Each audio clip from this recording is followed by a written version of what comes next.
Hello students, ನಾನು ನಿಮ್ಮ educator Rachana. Welcome back to Botany Bloom channel. So ನಾನು ಹೇಳಿರೋ ಹಾಗೆ MCQ ಕ್ವೆಶನ್ಸ್ ಪ್ರಾಕ್ಟೀಸ್ ಮಾಡಿಸ್ತೀನಿ ಅಂತ ಹೇಳಿ. ಸೊ ಈ ವಿಡಿಯೋದಲ್ಲಿ ಏನು ಅಂತಂದ್ರೆ 50 ಟಾಪ್ MCQs. ಸೊ ಟಾಪ್ ಯಾಕೆ ಅಂತ ಹೇಳ್ತಾ ಇದ್ದೀನಿ ಅಂತ ಅಂದ್ರೆ ಪ್ರಿಪರೇಟರಿ ಪೇಪರ್ಸ್, ಇಲ್ಲಿ ತನಕ ಎಷ್ಟು ಡಿಸ್ಟ್ರಿಕ್ಟಿನ ಪ್ರಿಪರೇಟರಿ ಪೇಪರ್ಸ್ ಇದೆಲ್ಲ ಎಲ್ಲದನ್ನು ಅನಾಲಿಸಿಸ್ ಮಾಡಿ, ಜೊತೆಗೆ ಮಿಡ್ ಟರ್ಮ್ ಪೇಪರ್ಸ್ ನೋಡ್ಬಿಟ್ಟು, ಮತ್ತೆ ಯಾವಾಗಿಂದ MCQ ಪ್ಯಾಟರ್ನ್ ಸ್ಟಾರ್ಟ್ ಆಗಿದೆಯಲ್ಲ ಅದೆಲ್ಲ ಕ್ವಶನ್ ಪೇಪರ್ಸ್ ನಾನು ಇಟ್ಕೊಂಡು ಅನಾಲಿಸಿಸ್ ಮಾಡಿ ಇದೇ ತರನೇ ಮಾಡೆಲ್ ಕ್ವಶನ್ಸ್ ಬರುತ್ತೆ ಅಂತಂದೇಳಿ ನಾನು ಈಗ ವಿಡಿಯೋದಲ್ಲಿ ಹೇಳ್ತಾ ಇದ್ದೀನಿ. Then don't ask in the comment, ma'am ಇದಿಷ್ಟು ನೋಡ್ಕೊಂಡ್ರೆ ಸಾಕಾ, ಇದೇ ಸೇಮ್ ಕ್ವೆಶನ್ಸ್ ಬರುತ್ತಾ ಅಂತ ಹೇಳಿ ಕೇಳ್ಬೇಡಿ. ಯಾಕಂದ್ರೆ ಇದು ಮಾಡೆಲ್ ಕ್ವೆಶನ್ಸ್, ಇದೇ ರೀತಿ ಬರುತ್ತೆ ಅಂತ ನಾನು ಹೇಳ್ತಾ ಇದ್ದೀನಿ. ಐ ಆಮ್ ಗಿವಿಂಗ್ ಯೋರ್ ಶ್ಯೂರೆನ್ಸ್ ಕೊಡ್ತಾ ಇದ್ದೀನಿ, ಇದೇ ತರನೇ ಬರುತ್ತೆ ಅಂತ ಹೇಳಿ. ಬಟ್ ಇದೇ ಬರುತ್ತಾ, ಇಷ್ಟೇ ಸಾಕಾ ಪ್ರಾಕ್ಟೀಸ್ ಮಾಡಿದ್ರೆ? No, don't ask this questions. Okay, practice ಎಷ್ಟು ಜಾಸ್ತಿ ಮಾಡ್ತೀರಾ ಕ್ವೆಶನ್ಸ್, ಅಷ್ಟು ನಿಮಗೆ ಯಾವ ರೀತಿ ಬರುತ್ತೆ ಅಂತಂದೇಳಿ ಸೇಮ್ ಕಾನ್ಸೆಪ್ಟ್ ಆಗಿರ್ಬೋದು, ಬಟ್ ಕೇಳೋ ಮೆಥಡ್ ವೇ ಏನಾಗಿರುತ್ತೆ ಚೇಂಜ್ ಆಗ್ತಿರುತ್ತೆ. ಸೊ ಹಾಗಾಗಿ ಅದು ಪ್ರಾಕ್ಟೀಸ್ ಆಗುತ್ತೆ, but concepts are same. Okay, so let's move into this. So first thing, I want to make you clear about these, that is MCQ ಯಾವ ರೀತಿ ಇರ್ತದೆ. ಮೇನ್ ಆಗಿ ಸ್ವಲ್ಪ ಇದ್ರ ಬಗ್ಗೆ ಹೇಳ್ತೀನಿ, ಆಮೇಲೆ ಕ್ವೆಶನ್ಸ್ ಒಂದಾದ್ಮೇಲೆ ಒಂದು ಸಾಲ್ವ್ ಮಾಡಿಸ್ತಾ ಬರ್ತೀನಿ, ಸರಿನಾ? ನೋಡಿ, first thing is statement based. ಓಕೆನಾ? ಸೊ ಸ್ಟೇಟ್ಮೆಂಟ್ ಬೇಸ್ಡ್ ಕ್ವೆಶನ್ಸ್ ಇರುತ್ತೆ, ಆಮೇಲೆ ಡಯಾಗ್ರಾಮ್ ಬೇಸ್ಡ್, ಆಮೇಲೆ ಸೀಕ್ವೆನ್ಸ್ ಬೇಸ್ಡ್. ಹೇಳ್ತೀನಿ ಕ್ವೆಶನ್ ಬಂದಾಗ ಯಾವುದು ಸ್ಟೇಟ್ಮೆಂಟ್ ಯಾವುದು ಸೀಕ್ವೆನ್ಸ್ ಇರುತ್ತೆ ಅಂತ ಹೇಳ್ತೀನಿ. ನ್ಯೂಮರಿಕಲ್ ಇರುತ್ತೆ, ಕಾನ್ಸೆಪ್ಟ್ ಮೇಲೆ ನ್ಯೂಮರಿಕಲ್ ಕ್ವೆಶನ್ಸ್ ಕೊಡೋದು, ಡೈರೆಕ್ಟ್ ಆಗಿ ನ್ಯೂಮರಿಕಲ್ ಅಲ್ಲ. ಯಾವುದು ಸಿಲೆಬಸ್ ಅಲ್ಲಿ ಕಾನ್ಸೆಪ್ಟ್ ಇರುತ್ತಲ್ಲ ಅದರ ರಿಲೇಟೆಡ್ ಈಸಿ ನ್ಯೂಮರಿಕಲ್ ಕ್ವೆಶನ್ಸ್ ಇರುತ್ತೆ. ಮತ್ತೆ ಮ್ಯಾಚ್ ದ ಫಾಲೋಯಿಂಗ್ ಟೈಪ್ಸ್ ಇರುತ್ತೆ, match the following type questions ಇರುತ್ತೆ. ಜೊತೆಗೆ ರೈಟ್ ಅಂಡ್ ರಾಂಗ್ ಮ್ಯಾಚ್ ಅಂತ ಅಂದ್ರೆ, ಸಪೋಸ್ ಈಗ ಯಾವ ತೋಳ್ನ ಟೈಫಾಯ್ಡ್. ಓಕೆನಾ? So typhoid is caused by ಉಕರೇರಿಯಾ ಬ್ರಾಂಕೋಫ್ಟಿ ಅಂತ ಇರುತ್ತೆ. ಅದೇ ತರನೇ 4 ಆಪ್ಷನ್ಸ್ ಬೇರೆ ಬೇರೆ ಮ್ಯಾಚ್ ಇರುತ್ತೆ, ಯಾವ್ದು ಇದರಲ್ಲಿ ಕರೆಕ್ಟ್ ಮ್ಯಾಚ್ ಇದೆ ಅಥವಾ ಯಾವ್ದು ಇದರಲ್ಲಿ ರಾಂಗ್ ಮ್ಯಾಚ್ ಇದೆ, ಈ ತರ ಕೇಳ್ತಾರೆ. ಈಗ ಟೈಫಾಯ್ಡ್ ಉಕರೇರಿಯಾ ಬ್ರಾಂಕೋಫ್ಟಿ ಅಂದ ತಕ್ಷಣ ಏನಾಗುತ್ತೆ, ಅದು ರಾಂಗ್ ಮ್ಯಾಚ್ ಅಂತ ಗೊತ್ತಾಯ್ತು. ಸೊ ಅದೇ ತರನೇ ಇನ್ನು 3 ಆಪ್ಷನ್ ರಾಂಗ್ ಇರುತ್ತೆ, 1 ಆಪ್ಷನ್ ಮಾತ್ರ ಕರೆಕ್ಟ್ ಇರುತ್ತೆ. ಓಕೆನಾ? ಸೊ ಆ ರೀತಿ ರೈಟ್ ಮತ್ತೆ ರಾಂಗ್ ಮ್ಯಾಚ್ ಯಾವ್ದಿದೆ ಅಥವಾ match the following types, so ಇದೆಲ್ಲ ತರನು ಏನಾಗುತ್ತೆ MCQs ಇರ್ತಾ ಬರುತ್ತೆ. ಓಕೆನಾ? ಸೊ ಈಗ ಫಸ್ಟ್ ಲೆಸನ್ ಇಂದ ಸೆಕ್ಷುವಲ್ ರಿಪ್ರೊಡಕ್ಷನ್ ಇನ್ ಫ್ಲವರಿಂಗ್ ಪ್ಲಾಂಟ್ಸ್ ಇಂದ ಮೈಕ್ರೋಬ್ಸ್ ಇನ್ ಹ್ಯೂಮನ್ ವೆಲ್ಫೇರ್ ತನಕನು ನಾನು ಆಲ್ರೆಡಿ ಒಂದು MCQ ನ ವಿಡಿಯೋ ಮಾಡಿದ್ದೀನಿ. ಓಕೆನಾ?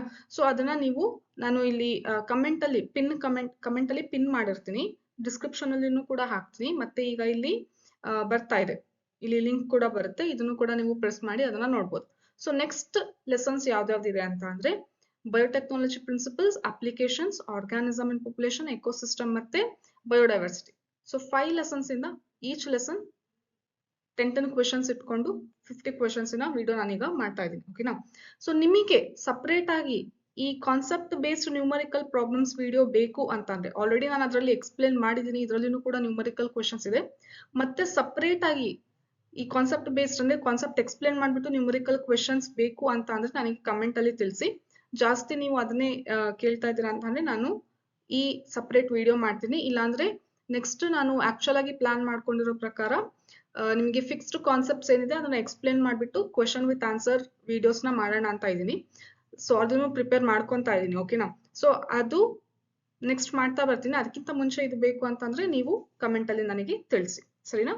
So let's begin with the first question. Elution ಅಂದ್ರೆ ಏನು? ಬಯೋಟೆಕ್ನಾಲಜಿ ಪ್ರಿನ್ಸಿಪಲ್ಸ್ ಅಂಡ್ ಪ್ರಾಸೆಸ್ ಇಂದ ಎಲ್ಯೂಷನ್ ಅಂದ್ರೆ ಏನು ನೋಡಿ. ಯಾವಾಗ್ಲೂ MCQ ಸಾಲ್ವ್ ಮಾಡ್ಬೇಕಾದ್ರೆ ಏನ್ ಮಾಡ್ತೀರಾ ಅಂತ ಅಂದ್ರೆ ನೀವು ಪ್ರಾಕ್ಟೀಸ್ ಮಾಡ್ತಾ ಇದ್ದೀರಾ ಅಂತಂದ್ರೆ ಒಂದು ಕರೆಕ್ಟ್ ಆಪ್ಷನ್ ಸಿಕ್ಮೇಲೆ ಅಲ್ಲಿಗೆ ಸ್ಟಾಪ್ ಆಗೋ ಹಾಗಿಲ್ಲ. ಬೇರೆ ಬೇರೆ ಆಪ್ಷನ್ಸ್ ಏನೇನಿದೆ ಅದನ್ನು ಕೂಡ ಅನಲೈಸ್ ಮಾಡ್ಬೇಕು. ಆಮೇಲೆ ಈ ಕಾನ್ಸೆಪ್ಟ್ ಯಾವ ಪ್ಯಾರಾಗ್ರಾಫ್ ಅಲ್ಲಿ ಬಂತು ಅಂತ NCERT ಅಲ್ಲಿ ನೋಡ್ತಿರಲ್ಲ, ಆ ಪ್ಯಾರಾಗ್ರಾಫ್ ಅಲ್ಲಿ ಮತ್ತೆ ಬೇರೆ ಏನೇನಿದೆ ಅಂತಾನು ಕೂಡ ನೋಡ್ಕೊಂತೀರಾ. ಯಾಕಂದ್ರೆ ಇದು ಕ್ವೆಶನ್ ಬಂದಿದೆ ಅಂತ ಅಂದ್ರೆ ನೆಕ್ಸ್ಟ್ ಇದೇ ಕಾನ್ಸೆಪ್ಟ್ ಮೇಲೆ ಕ್ವೆಶನ್ ಬರುವಂತ ಚಾನ್ಸಸ್ ಇರುತ್ತೆ. ಗೊತ್ತಾಯ್ತಾ ಮಕ್ಳೇ? ಸೊ ಯಾವ ರೀತಿ ಅಂತ ನಾನು ಇವಾಗ ಹೇಳ್ತೀನಿ ನೋಡಿ. ಎಲ್ಯೂಷನ್ ಅಂದ್ರೆ ಏನು ನಮಗೆ ಗೊತ್ತಿರೋ ಹಂಗೆ. So what it is means agarose gel electrophoresis ಅಲ್ಲಿ, ಓಕೆ, ಸೊ ಈ ರೀತಿ ಬ್ಯಾಂಡ್ಸ್ ಬಂದಿರುತ್ತೆ, ಲಾರ್ಜ್ ಮತ್ತೆ ಸ್ಮಾಲ್ ಬ್ಯಾಂಡ್ಸ್ ಬಂದಿರುತ್ತೆ.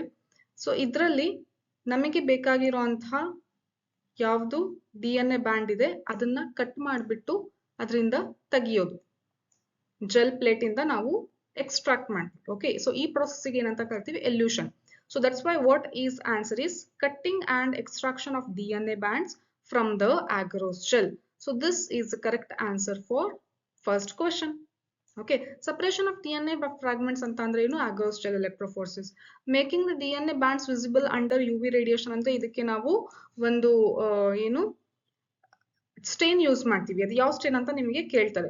ನೀಟಲ್ಲಿ KCTಯಲ್ಲಿ ಬಹಳ ಸರಿನೂ ಕೂಡ ಈ ಕಾನ್ಸೆಪ್ಟ್ ಮೇಲೆ ರಿಪೀಟ್ ಆಗಿದೆ ಕ್ವೆಶನ್. ಓಕೆನಾ, ಸೊ ಹಂಗಾಗಿ ಇದ್ರಲ್ಲಿನೂ ಕೂಡ ಕೇಳ್ತಾ ಇದ್ದಾರೆ ಬೋರ್ಡ್ಸ್ ಅಲ್ಲಿ. ಸೊ ಆಗ ಈ ಕ್ವೆಶನ್ ಕೇಳಿದ್ರೆ ಏನಂತ ಹೇಳ್ತೀರಾ ನೀವು, ಇಥಿಡಿಯಂ ಬ್ರೋಮೈಡ್ ಯಾವ ಸ್ಟೇನ್ ಯೂಸ್ ಮಾಡ್ತಾರೆ ಅಂತ ಕೇಳಿದ್ರೆ ಇಥಿಡಿಯಂ ಬ್ರೋಮೈಡ್. ಯಾವ ಲೈಟ್ ಅಲ್ಲಿ DNA ಬ್ಯಾಂಡ್ಸ್ ಕಾಣಿಸುತ್ತೆ, UV ಲೈಟ್. ಗೊತ್ತಾಗ್ತಿದೆನಾ? ನೆಕ್ಸ್ಟ್ ಅದು ಯಾವ ಕಲರ್ ಇರುತ್ತೆ ಅಂತಾನು ಕೂಡ ಕೇಳ್ತಾರೆ. ಇಥಿಡಿಯಂ ಬ್ರೋಮೈಡ್ ಹಾಕಿದ್ರೆ ಏನಾಗುತ್ತೆ, ಬ್ರೈಟ್ ಆರೆಂಜ್ ಕಲರ್. ಸೊ ಇದೆಲ್ಲ ಕಾನ್ಸೆಪ್ಟ್ ನೋಡ್ಕೊಂಡಿದ್ದೀರಾ ಅಂತಾನೆ ನೆಕ್ಸ್ಟ್ ಇದರಿಂದ ಕ್ವೆಶನ್ ಬರುತ್ತೆ.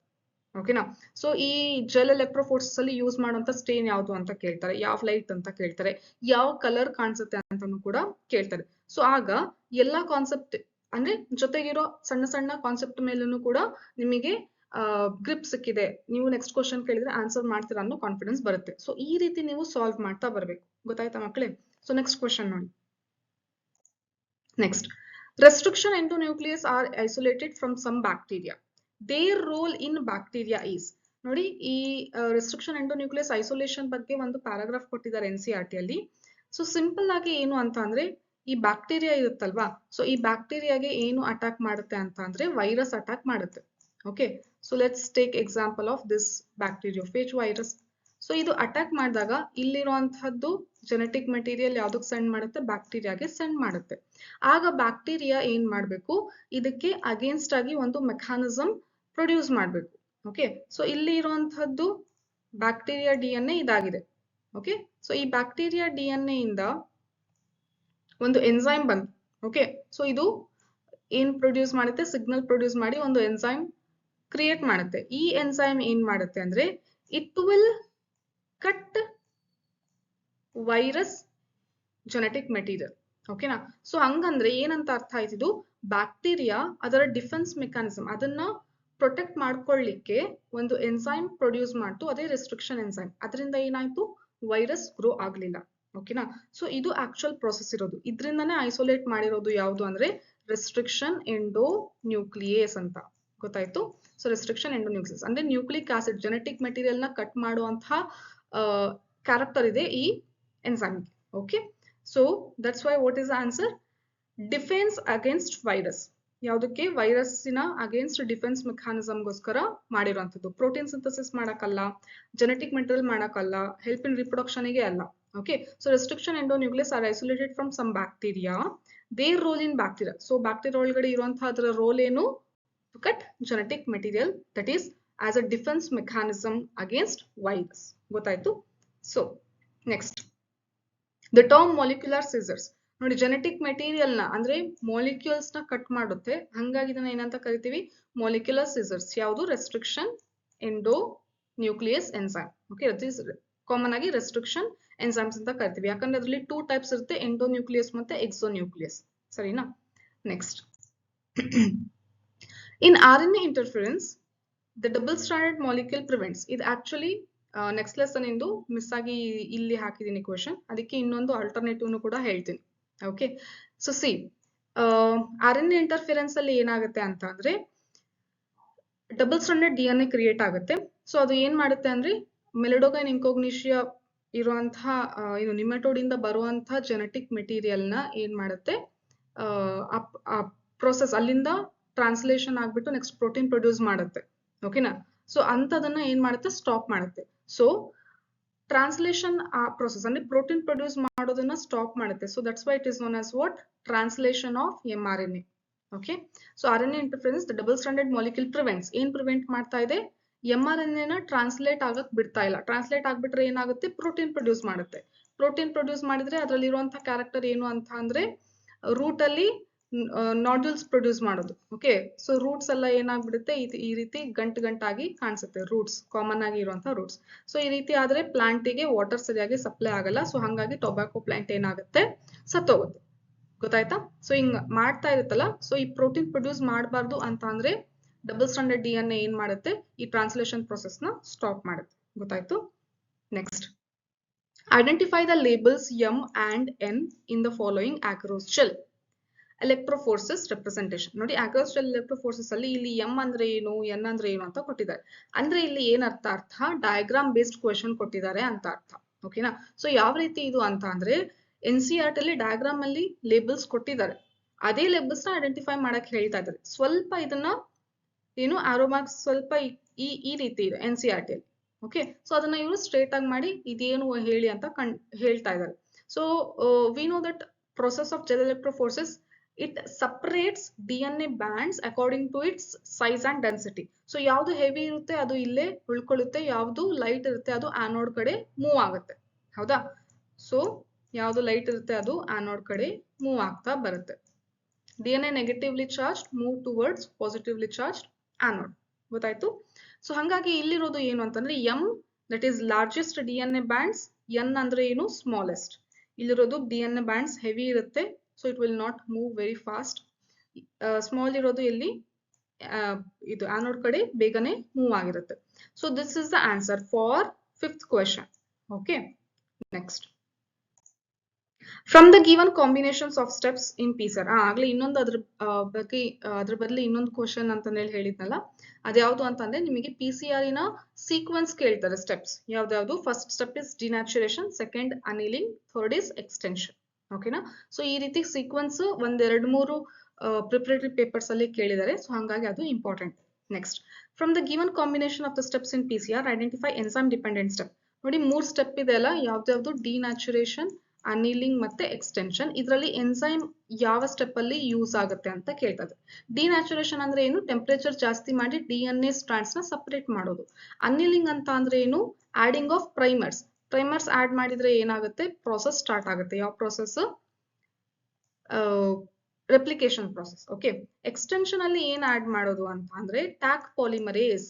ಪಾಲಿಮರೇಸ್ ಎನ್ಸೈಮ್ ಆಡ್ ಮಾಡಿದ್ರೆ ಮಾತ್ರ ಏನಾಗುತ್ತೆ? ಹೊಸ DNA ಸ್ಟ್ರಾಂಡ್ ಸಿಂಥಸಿಸ್ ಆಗ್ತಾ ಬರುತ್ತೆ. ಯಾಕಂದ್ರೆ DNA ಸಿಂಥಸಿಸ್ ಆಗ್ಬೇಕು ಅಂತಂದ್ರೆ DNA dependent DNA polymerase enzyme ಬೇಕು. ಬಟ್ ಇಲ್ಲಿ ಟೆಂಪರೇಚರ್ ಜಾಸ್ತಿ ಇರೋದ್ರಿಂದ ಈ ಹೈ ಟೆಂಪರೇಚರಿಗೆ ಎನ್ಸೈಮ್ಸ್ ವರ್ಕ್ ಆಗೋದಿಲ್ಲ. ಸೊ ಹಂಗಾಗಿ ಹೈ ಟೆಂಪರೇಚರ್ ಅಲ್ಲಿ ಇರುವಂತ ಆರ್ಗಾನಿಸಮ್ಸ್ ಇಂದನೇ ಎನ್ಸೈಮ್ ತೆಗೆದ್ರೆ ವರ್ಕ್ ಆಗುತ್ತೆ. ಅದು ಯಾವುದು ಅಂತ ಅಂದ್ರೆ ಥರ್ಮೋಸ್ಟೇಬಲ್ ಬ್ಯಾಕ್ಟೀರಿಯಾ ಇರುತ್ತಲ್ಲ, ಥರ್ಮಸ್ ಅಕ್ವಾಟಿಕಸ್, ಆ ಬ್ಯಾಕ್ಟೀರಿಯಾದಿಂದ ಎನ್ಸೈಮ್ ತೆಗಿತಾರೆ. ಅದು Taq polymerase enzyme, Thermus aquaticus polymerase enzyme. So ಹಂಗಾಗಿ ಯಾವ ಸ್ಟೆಪ್ ಅಲ್ಲಿ ಎನ್ಸೈಮ್ ಯೂಸ್ ಆಗುತ್ತೆ? Extension only. So that's why what is the correct answer is A for 6th question. Next, some multinational companies have exploited the traditional knowledge of the indigenous people to produce commercially important bioproducts without their consent. This is an example for. ಇದು ಏನು? ಈ complete statement ಯಾವ್ದ್ರ ಬಗ್ಗೆ ಹೇಳ್ತಾ ಇರೋದು ಅಂದ್ರೆ biopiracy ಬಗ್ಗೆ ಹೇಳ್ತಾರೆ. ಓಕೆ, ಸೊ ಪ್ರಿಪರೇಟರಿ ಪೇಪರ್ಸ್ ಅಲ್ಲಿ ಮತ್ತೆ ಮಾಡೆಲ್ ಪೇಪರ್ಸ್ ಅಲ್ಲಿ ಕೇಳಿರುವಂತಹದ್ದು ಒಂದು ಕಾಮನ್ ಕ್ವೆಶನ್ ಏನು ಅಂತಂದ್ರೆ, ನಾನು ಕೂಡ ಯೂಟ್ಯೂಬ್ ಶಾರ್ಟ್ಸ್ ಮತ್ತೆ ಇನ್ಸ್ಟಾಗ್ರಾಮ್ ರೀಲ್ಸ್ ಅಲ್ಲಿನೂ ಕೂಡ ಇದು ಅಪ್ಲೋಡ್ ಮಾಡ್ತಾ ಇದ್ದೆ. ಅವಾಗ ಬಯೋ 360 ಸೀರೀಸ್ ಅಂತ ಡೈಲಿ ಒಂದೊಂದು ಟಿಪ್ಸ್ ಮತ್ತೆ ಟ್ರಿಕ್ಸ್ ನ ವಿಡಿಯೋ ಅಪ್ಲೋಡ್ ಮಾಡ್ತಾ ಇದ್ದೆ. ಸೊ ಆಗ ನಾನು ಇದರಲ್ಲಿ ಹೇಳಿದ್ದೆ ಯಾವ್ದು ಅಂತಂದ್ರೆ 5 definition starts with B. Okay, that is asked for MCQ ಅಂತ. ಯಾವ್ದು ಅಂತ ಅಂದ್ರೆ ನೋಡಿ, ಮೇಜರ್ ಆಗಿ ಇಲ್ಲಿ ಬಯೋ ಪೇಟೆಂಟ್ ಜಾಸ್ತಿ ಕೇಳಿಲ್ಲ. Bioprospecting, biopiracy, bioremediation, biofortification, bioprocessing and sometimes biodiversity. ಇದೆಲ್ಲರ ಡೆಫಿನೇಷನ್ ನೀವು ಕರೆಕ್ಟ್ ಆಗಿ ನೋಡ್ಕೊಳ್ಳಿ. ನೆಕ್ಸ್ಟ್ ನಿಮಗೆ ಕೇಳ್ಬೋದು ಬಯೋ ಪ್ರಾಸ್ಪೆಕ್ಟಿಂಗ್ ಅಂದ್ರೆ ಏನು ಅಂತಂದ್ರೆ, ಅಂದ್ರೆ ಈ ರೀತಿ ಸೆಂಟೆನ್ಸ್ ಕೊಟ್ಬಿಟ್ಟು ಬೇರೆ ಬೇರೆ ಆಪ್ಷನ್ಸ್ ಕೊಟ್ಟಿರ್ತಾರೆ. ಗೊತ್ತಾಯ್ತು? ಬಯೋ ಪ್ರಾಸ್ಪೆಕ್ಟಿಂಗ್ ಎಲ್ಲಿ ಬರುತ್ತೆ ಅಂದ್ರೆ ಬಯೋಡೈವರ್ಸಿಟಿ. ಗೊತ್ತಾಯ್ತಾ? ಸೊ ನೋಡ್ಕೊಳ್ಳಿ ಇದನ್ನ. Next, the method used for introduction of alien DNA into plant cell is. ನೋಡಿ, ಪ್ಲಾಂಟ್ ಸೆಲ್ಗೆ ಬೇಕಾಗೋದು ಯಾವುದು ಅಂದ್ರೆ ಬಯೋಲಿಸ್ಟಿಕ್ ಮೆಥಡ್, ಅಥವಾ ಇದಕ್ಕೆ ಏನಂತ ಕರಿತೀವಿ? Gene gun method. Gene gun or biolistic. ಅದೇ ಅನಿಮಲ್ ಸೆಲ್ಗೆ ವೆಕ್ಟಾರ್ಲೆಸ್ ಮೆಥಡ್ ಯಾವುದು ಅಂತ ಕೇಳಿದ್ರೆ ಏನ್ ಹೇಳ್ತೀರಾ? Microinjection. This is for animal cell. Note ಮಾಡ್ಕೊಂತಿದ್ದೀರಾ? ನೋಟ್ ಮಾಡ್ಕೊಂತ ಬನ್ನಿ ಕಾನ್ಸೆಪ್ಟ್ಸ್ ಎಲ್ಲ. Okay, next, if the bacterium does not have any insert, then the presence of chromogenic substrate gives. ನೋಡಿ, usually lac Z gene ಇರುತ್ತೆ. ಯಾವುದು? PUC18 ಅಂತ ಹೇಳಿ ಇದು PBR 322 ಇದೆಲ್ಲ ಅದೇ ತರ ಇನ್ನೊಂದು PUC18 ಅಂತ ಇರುತ್ತೆ. Okay, plasmid. ಇದ್ರಲ್ಲಿ ಏನಾಗುತ್ತೆ ಅಂದ್ರೆ ಇಲ್ಲಿ ಒಂದು ರೀಜನ್ ಅಲ್ಲಿ lac Z gene ಇರುತ್ತೆ. What is present here? lac Z gene. Okay, so lac Z gene ನ ಕೆಲಸ ಏನು ಅಂತ ಅಂದ್ರೆ ಬೀಟಾ ಗ್ಯಾಲಕ್ಟೋಸಿಡೇಸ್ ಎನ್ಸೈಮ್ ಪ್ರೊಡ್ಯೂಸ್ ಮಾಡೋದು. it will produce beta galactosidase. Okay, so beta galactosidase. ಈ ಎಂಜೈಮಿಗೆ ಒಂದು ನಾವು ಸಬ್ಸ್ಟ್ರೇಟ್ ಆಡ್ ಮಾಡಿದ್ರೆ, ಎಂತ ಸಬ್ಸ್ಟ್ರೇಟ್? ಕಲರ್ ಬರುವಂತ substrate, that is blue colour ಬರುವಂತಹ ಸಬ್ಸ್ಟ್ರೇಟ್ ಆಡ್ ಮಾಡಿದ್ರೆ, ಓಕೆ, ಸೊ ಎಂಜೈಮ್ ನ ಆಕ್ಟಿವ್ ಸೈಟಿಗೆ ಸಬ್ಸ್ಟ್ರೇಟ್ ಹೋದಾಗ it will produce blue colour. ಇದು ನಾರ್ಮಲ್ ಪ್ರಾಸೆಸ್. ಸೊ ಅದನ್ನೇ ಹೇಳ್ತಾ ಇದ್ರು, if the bacterium does not have any insert. ಇಲ್ಲಿ ನಾವು ಲ್ಯಾಕ್-ಝೆಡ್ ಜೀನ್ ನ ತೆಗೆದ್ಬಿಟ್ಟು, ಈ ಲ್ಯಾಕ್-ಝೆಡ್ ಜೀನ್ ನ ತೆಗೆದ್ಬಿಟ್ಟು ನಮಗೆ ಬೇಕಾಗಿರುವಂತಹ ಜೀನ್ ಆಫ್ ಇಂಟ್ರೆಸ್ಟ್ ನ ಆಡ್ ಮಾಡಿಲ್ಲ. ಆಡ್ ಮಾಡಿದ್ರೆ ಏನಾಗ್ತಾ ಇತ್ತು, ನಾವು ಸಬ್ಸ್ಟ್ರೇಟ್ ಆಡ್ ಮಾಡಿದಾಗ ಬ್ಲೂ ಕಲರ್ ಪ್ರೊಡ್ಯೂಸ್ ಆಗಲ್ಲ. ಓಕೆ, ಸೊ ಪ್ರತಿ ಸರಿನೂ ನಾವು ಯಾವುದು ಆಂಪಿಸಲಿನ್ ಮತ್ತೆ ಟೆಟ್ರಾಸೈಕ್ಲಿನ್ ಹಾಕಿ ನೋಡೋದ್ರ ಬದಲು ಏನಂತ ಗೊತ್ತಾಗುತ್ತೆ, ಇಲ್ಲಿ ಈಸಿಯಾಗಿ ಗೊತ್ತಾಗುತ್ತೆ. ದಟ್ ಈಸ್ ಯಾವುದು ಬ್ಲೂ ಕಲರ್ ಬಂದ್ರೆ ಅದರಲ್ಲಿ ಟ್ರಾನ್ಸ್ಫಾರ್ಮೇಶನ್ ಆಗಿಲ್ಲ, ಅಂದ್ರೆ ನಾವು ಹಾಕಿರುವಂತ ಜೀನ್ ಹೋಗಿ ಅಟ್ಯಾಚ್ ಆಗಿಲ್ಲ. ಅದೇ ಕಲರ್ಲೆಸ್ ಬಂತು ಅಂತಂದ್ರೆ ಇಟ್ ಈಸ್ ಟ್ರಾನ್ಸ್ಫಾರ್ಮೆಂಟ್ ಅಂತ ಗೊತ್ತಾಗುತ್ತೆ. Okay, so that's why what is the answer? Blue colonies. That is answer for 9th question. Next, stirred tank bioreactors have been used designed for. ನೋಡಿ, ಡೌನ್ ಸ್ಟ್ರೀಮ್ ಪ್ರೊಸೆಸಿಂಗ್ ಅಲ್ಲಿ ಸ್ಟಿರ್ಡ್ tank bioreactor ಇರುತ್ತಲ್ಲ, okay, so stirrer ಇರುತ್ತೆ. ಆ stirrer ಏನ್ ಕೆಲಸ ಮಾಡುತ್ತೆ ಅಂದ್ರೆ agitation. Agitation ಅಂದ್ರೆ ಸೇಮ್ ನಾವು ಮಜ್ಜಿಗೆ ಕಡಿದ್ರೆ ಯಾವ ರೀತಿ ಏನು ಒಳಗಡೆ ಏನ್ ಕ್ರಿಯೇಟ್ ಆಗುತ್ತೆ, ಆಕ್ಸಿಜನ್ ಲೆವೆಲ್ ಇನ್ಕ್ರೀಸ್ ಆಗುತ್ತೆ. Okay, so it will make sure about providing oxygen, availability of oxygen throughout the process. So that is the correct answer for D. Okay, so correct agi alli grow ಆಗ್ಲಿಕ್ಕೆ ಏನು provide ಮಾಡುತ್ತೆ? Oxygen provide ಮಾಡುತ್ತೆ. Okay, next, biotechnology and its application. The adenosine deaminase deficiency results in ADA deficiency. ADA deficiency ಏನಕ್ಕೆ ಆಗುತ್ತೆ ಅಂತ ಅಂದ್ರೆ, ಒಂದು gene ಅಲ್ಲಿ ಮ್ಯುಟೇಷನ್ ಆಗಿದೆ, ಹಂಗಾಗಿ ADA ಅನ್ನುವಂಥ ದಟ್ ಈಸ್ ಅಡಿನೋಸಿನ್ ಡಿಅಮೈನೇಸ್ ಏನಿದೆ ಎನ್ಸೈಮ್ ಸರಿಯಾಗಿ ಪ್ರೊಡ್ಯೂಸ್ ಆಗ್ತಾ ಇಲ್ಲ. ಬಿಕಾಸ್ ಆಫ್ ದಿಸ್ ಪ್ರಾಸೆಸ್ ಯಾವುದು ಎನ್ಸೈಮ್ ಪ್ರೊಡ್ಯೂಸ್ ಆಗ್ತಾ ಇಲ್ಲ ಅಂತ ಅಂದು ಎಲ್ಲಿ ಎಫೆಕ್ಟ್ ಆಗುತ್ತೆ ಅಂತಂದ್ರೆ ಇಮ್ಯೂನ್ ಸಿಸ್ಟಮ್ ಅಲ್ಲಿ ಎಫೆಕ್ಟ್ ಆಗುತ್ತೆ. So that is known as dysfunction of immune system. So this is the correct answer for 11th question.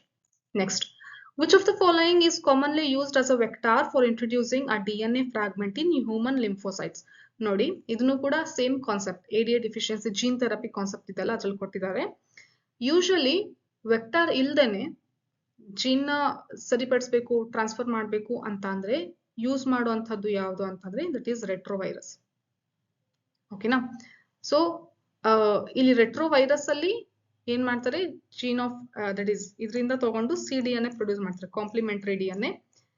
ಇದನ್ನ ಇನ್ಸರ್ಟ್ ಮಾಡಿದಾಗ ಏನಾಗುತ್ತೆ, ADA ಎನ್ಸೈಮ್ ಸರಿಯಾಗಿ ವರ್ಕ್ ಮಾಡುತ್ತೆ, ಹಂಗಾಗಿ ಇಮ್ಯೂನ್ ಸಿಸ್ಟಮ್ ಫಂಕ್ಷನ್ ಕರೆಕ್ಟ್ ಆಗುತ್ತೆ. Okay, so this is the process. Next, which of the following is the nematode that attacks the roots of tobacco plant? ಆಗ discuss ಮಾಡಿದ್ವಲ್ಲ, tobacco ಪ್ಲಾಂಟಿನ ರೂಟಿಗೆ ಅಟ್ಯಾಕ್ ಮಾಡುವಂತಹ ನಿಮೆಟೋಡ್ ಯಾವುದು ಅಂತ ಅಂದ್ರೆ that is meloidogyne incognita. Okay, so meloidogyne incognita. This is the answer for 13th. Next, during the processing of pro insulin into mature insulin. Pro insulin mature insulin ಆಗ್ಬೇಕು ಅಂದ್ರೆ ನೋಡಿ, ಪ್ರೋ ಇನ್ಸುಲಿನ್ ಯಾವ ರೀತಿ ಇರುತ್ತೆ ಅಂತಂದ್ರೆ A ಚೈನ್ ಇರುತ್ತೆ, B chain ಇರುತ್ತೆ, ಜೊತೆಗೆ C ಚೈನ್ ಕೂಡ ಇರುತ್ತೆ. Okay, so A plus B plus C ಮೂರು ಚೈನ್ ಇರುತ್ತೆ, ಮೂರನ್ನು ಡೈಸಲ್ಫೈಡ್ ಬಾಂಡ್ ಇಂದ ಅಟ್ಯಾಚ್ ಆಗಿರುತ್ತೆ. ಓಕೆ, ಸೊ ಅದನ್ನು ಕೇಳ್ತಾರೆ ನಿಮಗೆ ಯಾವ ಬಾಂಡ್ ಇಂದ ಅಂತ. Okay, A and C. Okay, so ಈ ರೀತಿ ಇರುತ್ತೆ. ಬಟ್ ಮೆಚೂರ್ ಇನ್ಸುಲಿನ್ ಆಗ್ಬೇಕು ಅಂತ ಅಂದ್ರೆ C ಚೈನ್ ಏನಾಗುತ್ತೆ, ಇಲ್ಲಿಂದ ರಿಮೂವ್ ಆಗುತ್ತೆ. ಸೊ ಹಂಗಾಗಿ A ಚೈನ್ ಮತ್ತೆ B ಚೈನ್ ಅಷ್ಟೇ ಉಳ್ಕೊಂಡೋಗುತ್ತೆ ಮೆಚೂರ್ ಇನ್ಸುಲಿನ್ ಅಲ್ಲಿ. So what is the correct answer for this? That is C peptide is remove from pro insulin. Pro insulin ನ C ಪೆಪ್ಟೈಡ್ ಚೈನ್ ನ remove ಮಾಡೋದು. Next, a dash first transgenic cow dash produced human protein enriched milk.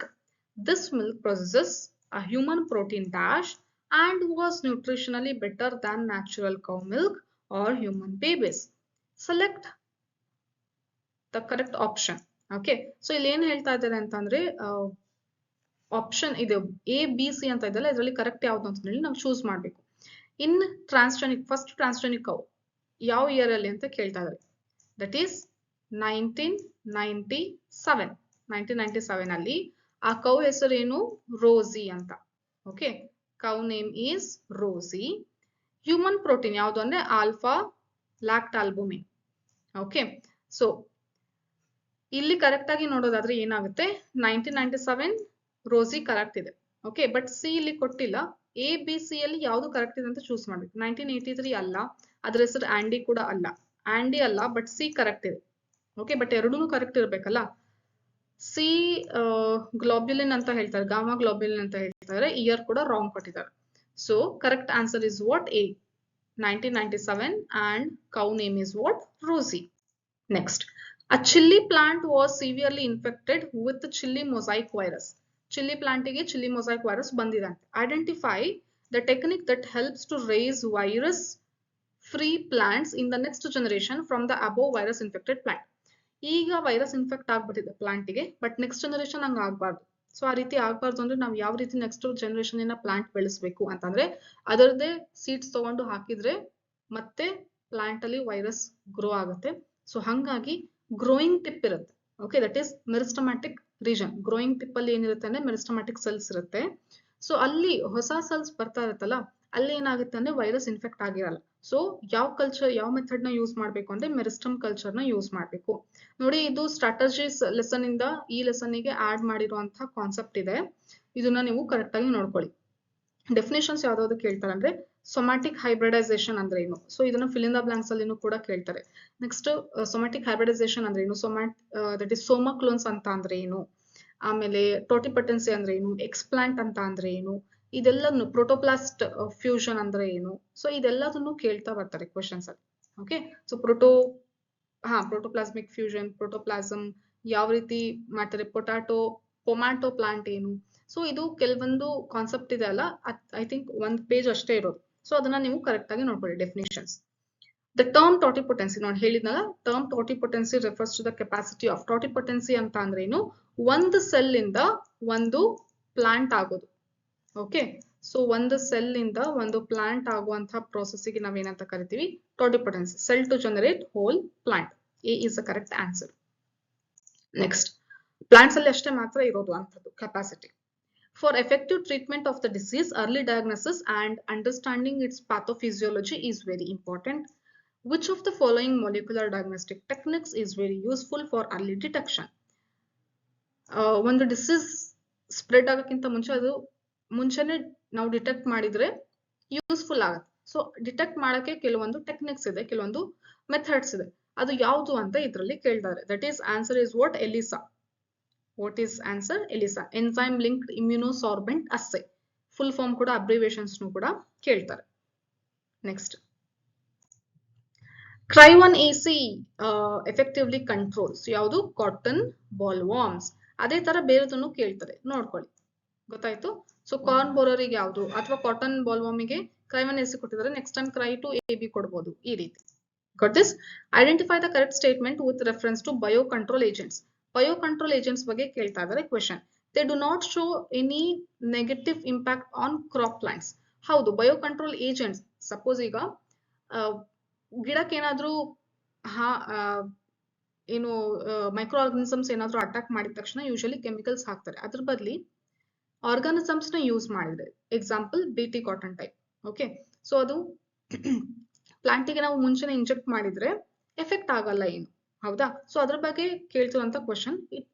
Plants ಏನು effect ಆಗಲ್ಲ ತಾನೇ ಅದು? No, it will not effect. So ಹಾಗಾಗಿ ಇದು correct ಇದೆ. ಇನ್ಕರೆಕ್ಟ್ ಯಾವ್ದಿದೆ ಅಂತ ಹುಡುಕ್ಬೇಕು. They help to increase the use of synthetic pesticides. ಅದರಿಂದ ಸಿಂಥೆಟಿಕ್ ಪೆಸ್ಟಿಸೈಡ್ಸ್ ಯೂಸ್ ನಾವು ಜಾಸ್ತಿ ಮಾಡ್ತೀವಾ? ಇಲ್ಲ.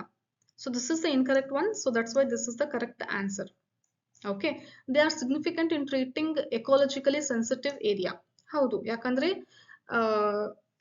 ಪ್ಲಾಂಟ್ ಏನು ಬೇರೆ ಏನು ಹಾರ್ಮ್ ಆಗಲ್ಲ. ಸಣ್ಣ ಸಣ್ಣ ಬೇರೆ ವೀಡ್ಸ್ ಪ್ಲಾಂಟ್ ಬಂದಿರ್ಬೋದು, ಅದು ಯೂಸ್ಫುಲ್ ಇರುವಂತದ್ದು ಇರ್ಬೋದು. ಸೊ ಅಂತದಕ್ಕೆ ಏನು ಹಾರ್ಮ್ ಮಾಡಲ್ಲ. They do not affect non target pest. ಬೇರೆದು ಸಪೋಸ್ ಈಗ ಜೇನುಳ ಬಂದ್ಬಿಟ್ಟು ಪಾಲಿನೇಷನ್ಗೆ ಅಂತ ಬಂದಿರುತ್ತೆ, ಪೆಸ್ಟಿಸೈಡ್ಸ್, ಕೆಮಿಕಲ್ ಪೆಸ್ಟಿಸೈಡ್ಸ್ ಎಲ್ಲ ಹಾಕಿದ್ರೆ ಅದನ್ನು ಬರೋದು ನಿಂತೋಗುತ್ತೆ. ಓಕೆ, ಸೊ ಆ ತರ ಮಾಡೋದಿಲ್ಲ. ಬಯೋಕಂಟ್ರೋಲ್ ಏಜೆಂಟ್ಸ್ ಏನ್ ಮಾಡುತ್ತೆ, ಬರೀ ಯಾವ್ದು ಪ್ಲಾಂಟಿಗೆ ಅಟ್ಯಾಕ್ ಮಾಡುತ್ತೆ ಅದನ್ನ ಮಾತ್ರ ಕಂಟ್ರೋಲ್ ಮಾಡುತ್ತೆ. ಬೇರೆ ಎಲ್ಲ ಯೂಸ್ಫುಲ್ ಪೆಸ್ಟ್ ಪ್ಲಾಂಟಿಗೆ ಏನ್ ಬರುತ್ತೆ ಅದು ಚೆನ್ನಾಗಿ ಇರುತ್ತೆ, ಅದಕ್ಕೇನು ಎಫೆಕ್ಟ್ ಆಗೋದಿಲ್ಲ. So that's why what is the correct answer is B. That is the incorrect one. Organism and population. The shape of the age pyramid reflects the population's growth status. In this context, the given age pyramid indicates that population is. ನೋಡಿ ಬಹಳ papers ಅಲ್ಲಿ ಈ pattern type question ಕೇಳಿದರೆ 3 ಇದೆ. Age pyramids 3 type ಇದೆ. Okay, that is stable ಇದೆ, declining ಇದೆ. Okay, so ಇನ್ನೊಂದು ಎಕ್ಸ್ಪ್ಯಾಂಡಿಂಗ್ ಇದೆ. ಓಕೆ, ಸೊ ಇದು ಯಾವುದು ಅಂತ ಕೇಳ್ತಾರೆ. So this one is declining. Answer is declining. So ಇನ್ನು ಮಿಕ್ಕಿದ್ ನೀವು ಯಾವ್ದು ನೋಡ್ಕೊಂತೀರಾ, ಸ್ಟೇಬಲ್ ಯಾವ್ದಿದೆ, ಎಕ್ಸ್ಪ್ಯಾಂಡಿಂಗ್ ಯಾವ ರೀತಿ ಬರುತ್ತೆ ಅಂತ. ಸೊ ಸ್ಟೇಬಲ್ ಈ ರೀತಿ ಕಾಣಿಸುತ್ತೆ. ಓಕೆ, ಸೊ ಸ್ಟೇಬಲ್ ಈ ರೀತಿ ಇರುತ್ತೆ. ಓಕೆ, ಸೊ ನಾನು ಬರೀತಾ ಹೋದ್ರೆ ಇದು ದೊಡ್ಡದಾಗುತ್ತೆ. ನೆಕ್ಸ್ಟ್ ಇದು ಎಕ್ಸ್ಪ್ಯಾಂಡಿಂಗ್. ಸ್ಟೇಬಲ್ ಈ ರೀತಿ ಇರುತ್ತೆ. ನೆಕ್ಸ್ಟ್ ಇದು ಯಾವುದು, declining. Next population size is determined by population density ಅಂತ ಹೇಳ್ತಾ ಇದ್ದಾರೆ.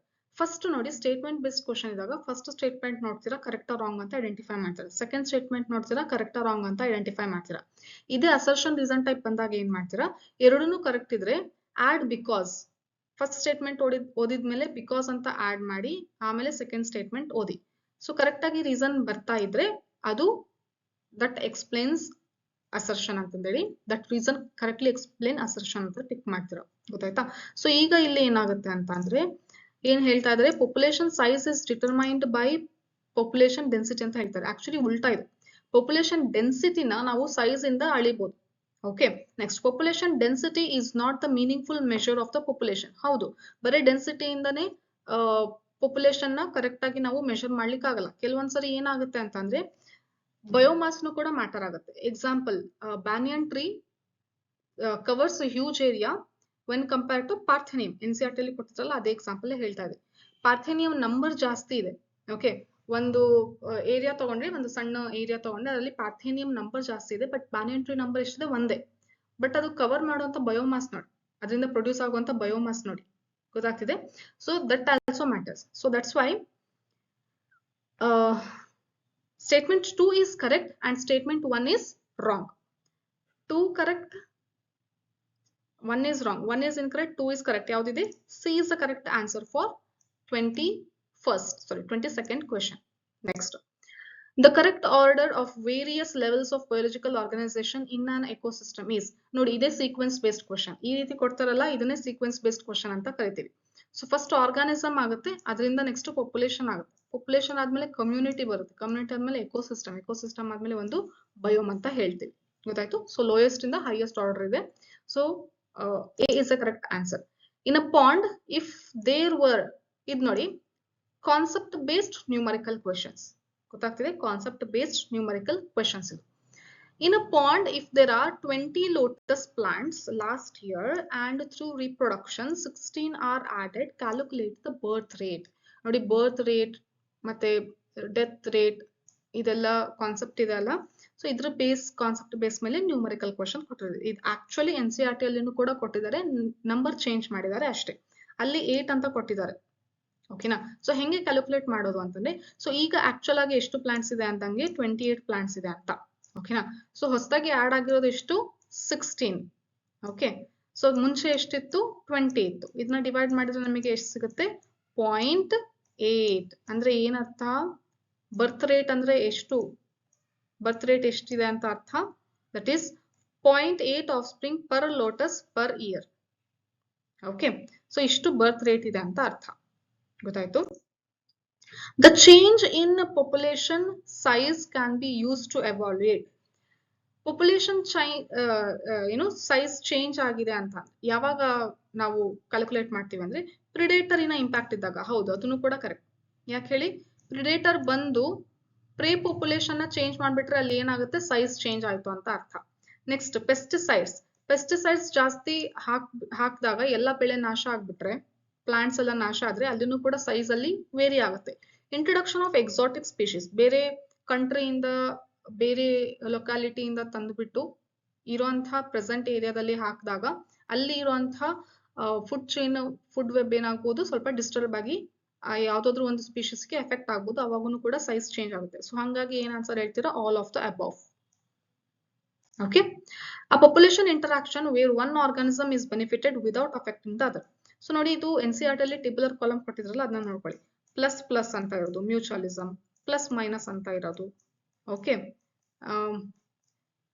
ಇನ್ನೊಂದು ಪ್ಲಸ್ 0 ಅಂತ ಇರೋದು. ಸೊ ಈ ರೀತಿ ಏನು ಟೇಬಲ್ ಕೊಟ್ಟಿದಾರಲ್ಲ ಇದನ್ನ ನೋಡ್ಕೊಳ್ಳಿ, ಇದ್ರ ಮೇಲೆ ಕ್ವಶನ್ ಬರುತ್ತೆ. ಸೊ ಈಗ ಒಂದಕ್ಕೆ ಬೆನಿಫಿಟ್ ಆಗುತ್ತೆ, ಇನ್ನೊಂದಕ್ಕೆ ಬೆನಿಫಿಟ್ ಆಗಲ್ಲ, ಹಾರ್ಮ್ ಕೂಡ ಆಗಲ್ಲ. ಸೊ ಅಂತದ್ ಯಾವ್ದು ಅಂತಂದ್ರೆ ಕಮೆನ್ಸಾಲಿಸಮ್. ಓಕೆ, ಕ್ಯಾಟಲೆಗರಿ ಎಕ್ಸಾಂಪಲ್ ಇದೆಲ್ಲ ಅದು. ಎಕ್ಸಾಂಪಲ್ಸ್ ಕೂಡ ಕರೆಕ್ಟ್ ಆಗಿ ನೋಡ್ಕೊಳ್ಳಿ, ಯಾವುದು ಇಂಟರಾಕ್ಷನ್ ಅಲ್ಲಿ.